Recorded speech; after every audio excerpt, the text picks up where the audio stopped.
rode his motorcycle without a helmet, and the police gave him a fine. But he was an electrician with access to the power grid, so he checked the records and found the police station hadn't paid its bill in 3 years. If you are an unashamed Christian, and you are not afraid to speak out about Jesus Christ, your Lord and Savior, I want you to use this sound.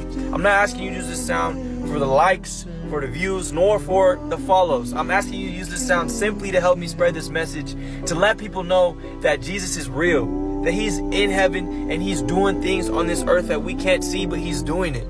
And if you're unashamed, it's time for us to stop being quiet. It's time for us to be vocal. We can be vocal about all this other stuff, all these politic things, all these Black Lives Matter things, all these famous people. And if you're trying to grow closer to God, the Sanctify app offers daily devotionals, prayers, and even has a feature that puts scripture right on your lock screen. Try it free today with the link in my bio. Amen.